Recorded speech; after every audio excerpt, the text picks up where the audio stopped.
So hi there everybody, this is Lee Taylor and I would like to share some information about Yoga Nidra and what the practice of Yoga Nidra is,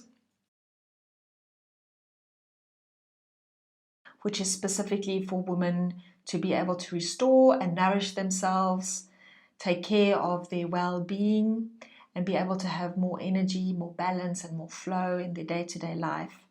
And it's really about maintaining well-being. So for me personally, I don't believe in any quick fixes, and I am a firm believer that well-being is an effort of maintenance. So that if you are feeling low on energy or if you're feeling depleted, it's something, just as we've created the habit of not being well, of being depleted, it happens over time. It isn't one singular incident that actually leads to being unwell or being out of balance. So just like that, being well and having an established self-care routine and having an established state of well-being is also something that takes consistent effort. It also takes some focus and discipline to apply that every day. And we don't have to think of these things as scary things. They don't have to be these huge shifts that we need to experience. But they need to be small little habits, incremental habits that we can do every day, 10 minutes or 15 minutes of well-being and self-care that can actually make a huge difference to our well-being and a huge difference to our levels of energy and our health.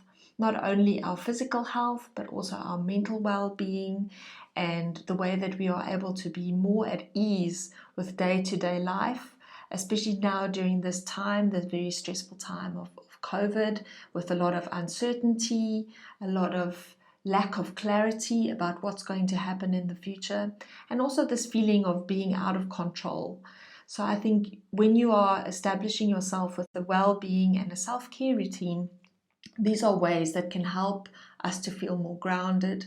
These are ways that can help us to feel much more at ease and taking ourselves and the situation around us with the seriousness it deserves, but at the same time also taking ourselves lightly, being able to be more alert and more aware of what is happening around us, being more in touch with the emotions and the feelings that we are experiencing in ourselves, with the angst that's around the heart very often, being able to release the kind of tension in the body and also the tension and the angst in the heart.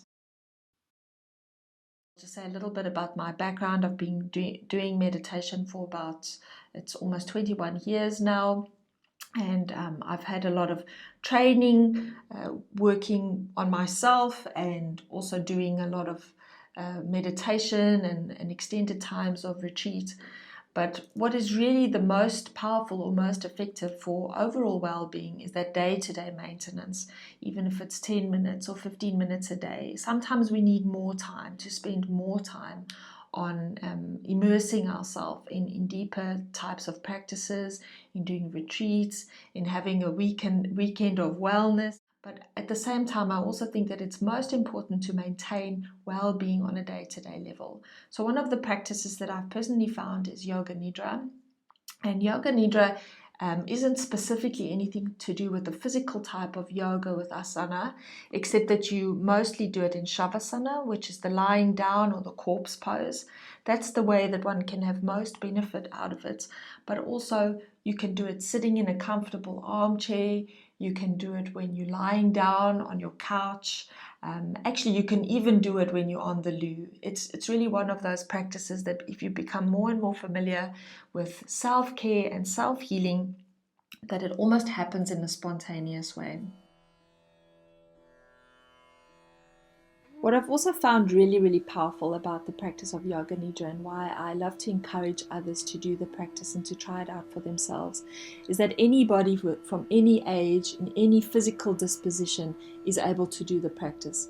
It doesn't have the kind of limitation of where you have to be at a certain level of fitness or be able to stretch and be very flexible. This is really something for anybody of any age. The first time I did the practice, I was about 10 years old after a session of yoga. So it was all very new and very exciting for a 10-year-old, and this was a long time ago.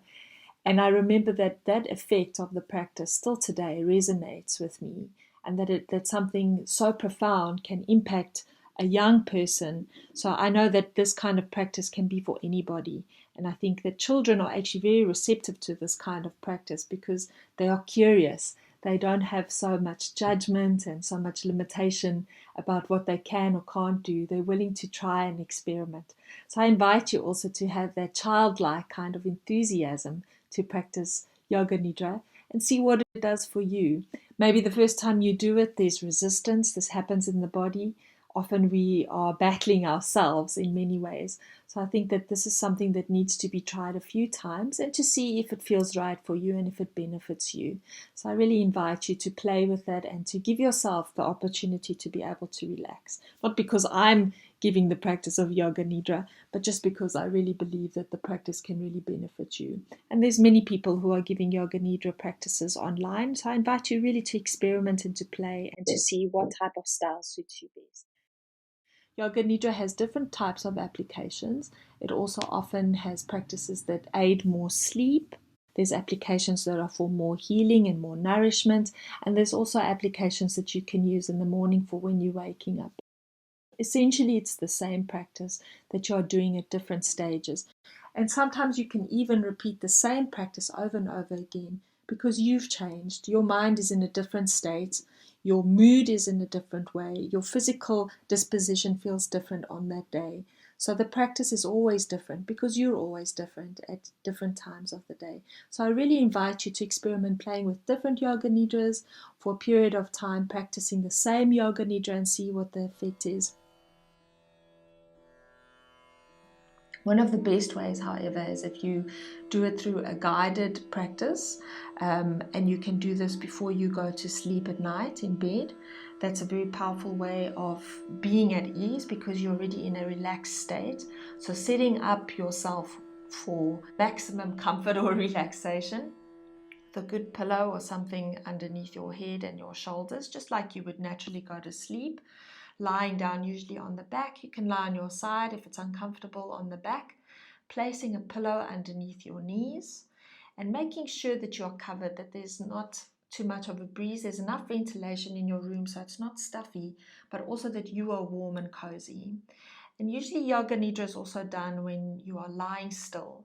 And the reason for this is not that you have to lie still or that it's some kind of a punishment, but also just to relax the mind, because it has a deeper impact of creating more awareness in the body. So lying still, putting a cushion underneath your knees just to raise them a little bit, with the palms facing upwards. Or you can place the palms. What's very soothing, especially for women, is to place the palms over the belly. Some people also like to place one hand at the heart, one hand at the belly. You can experiment and see what feels comfortable and also what feels comfortable for that particular time when you are doing the practice. So I have a few guided yoga nidra sessions, from shorter sessions to longer sessions. The ultimate feeling of nourishment and the ultimate feeling of benefit is when you're doing longer sessions, but one can start and increase that incrementally day by day, doing 10 minutes, especially even if you're going to sleep, or if you're waking up in the morning and you're still a little bit fuzzy, but you want to wake up in a positive and happy state of mind, in a state of mind that's more calm, with a feeling of more tranquility, but at the same time not feeling sluggish, being clear and having good energy for the rest of the day. So starting the day very intentionally.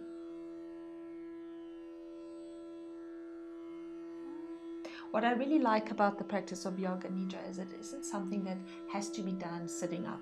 Many people feel quite anxious about doing meditation because often when they're sitting upright, there's a lot of tension and a lot of strain in the body, especially if you have some kind of chronic illness or a physical ailment that you are struggling with.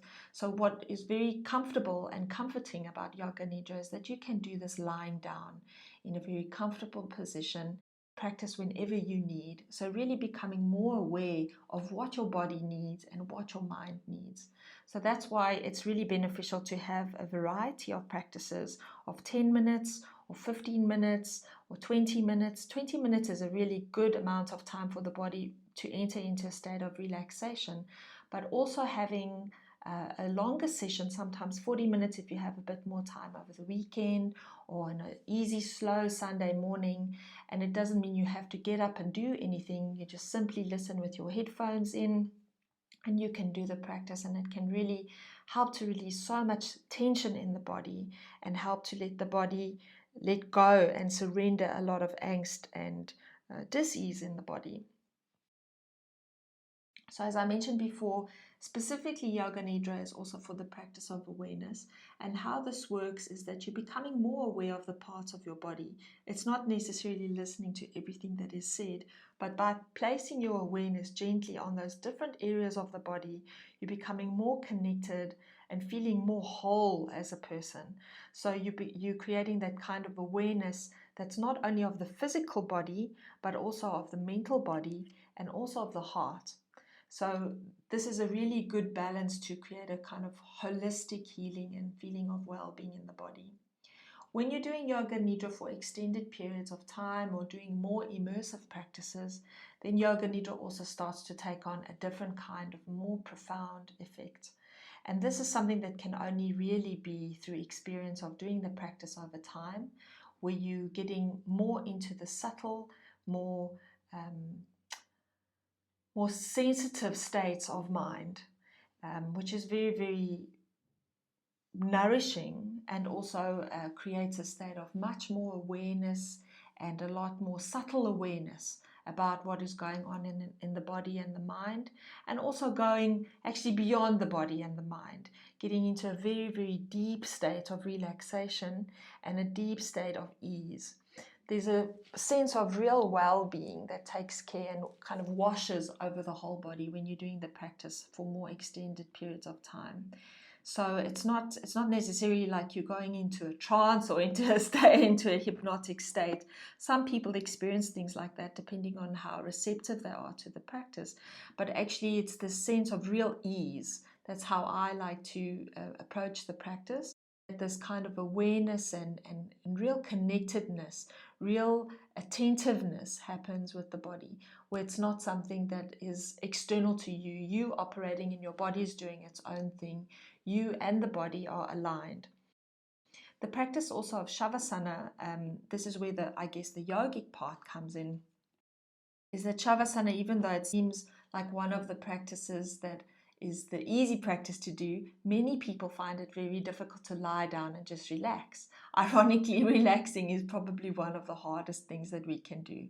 So giving ourselves this time and space, becoming more familiar with the state of relaxation rather than with the state of anxiety and stress. Undoing these habits of always being in a stressed state or in an anxious state. This takes a practice to undo that again. As I was saying at the beginning, this habit of becoming stressed isn't something that just happens suddenly. It's something that we build over time and then takes its toll on the body and the mind. So kind of undoing this, but in a very gentle, a gradual way that helps to give more ease and more relaxation to the body, and also on a deeper level to create this real sense of awareness and deep clarity. These days, a lot of practices are being done in prisons, in places of trauma. It can also be used for PTSD to help combat stress and strain. I know that there are many scientific publications that have been authored that are where people are practicing this in army and combat settings to help people to deal with post-traumatic stress. But anybody can practice this. It's the kind of practice that's really applicable for everybody. It's a kind of elixir that can bring ease and well-being to the body and the mind, also bring a lot of energy, and has a restorative function to heal the body and to soothe the body, calm and tranquil and very clear, having that resilience to be able to manage day-to-day life, day-to-day stresses, and also helping to transform the way that we approach our whole way of being. Wishing you to be happy and well, and looking forward to welcome you on the sessions of Yoga Nidra. Take care.